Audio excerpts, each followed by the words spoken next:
بسم الله الرحمن الرحيم. عن أبي هريرة رضي الله تعالى عنه قال قال رسول الله صلى الله عليه وسلم: السخي قريب من الله، قريب من الجنة، قريب من الناس، بعيد من النار. والبخيل بعيد من الله، بعيد من الجنة، بعيد من الناس، قريب من النار.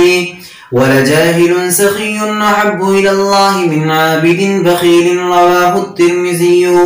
وعن أبي سعيد الخدري رضي الله تعالى عنه قال قال رسول الله صلى الله عليه وسلم: لأن يتصدق المرء في حياته بدرهم خير له من أن يتصدق ب100 عند موته، رواه أبو داود.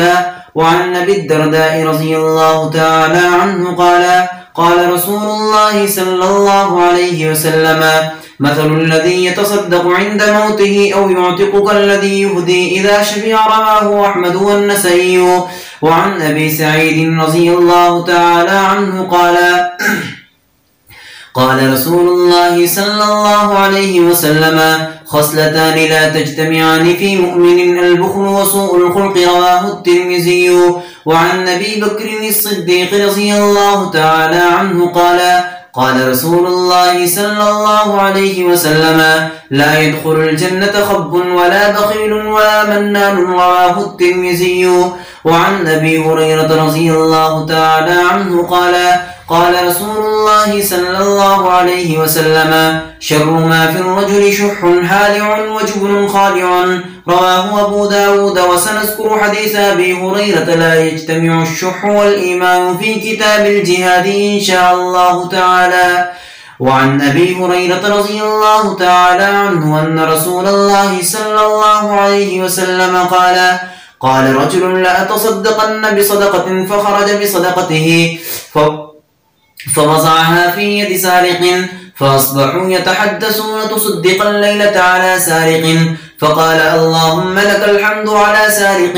لأتصدقن بصدقة، فخرج بصدقته فوضعها في يد زانية، فأصبحوا يتحدثون: تصدق الليلة على زانية، فقال: اللهم لك الحمد على زانية. لا تصدقن بصدقة، فخرج بصدقته فوضعها في يد غني، فأصبحوا يتحدثون: تصدق الليلة على غني، فقال: اللهم لك الحمد على سارق وزانية وغني. فأتي فقيل له: أما صدقتها على سارق فلعله أن يستعف عن سرقته، وأما الزانية فلعلها أن يستعف عن زناها، وأما الغني فلعله يعتبر فينفق مما أعطاه الله. متفق عليه ولفظه للبخاري.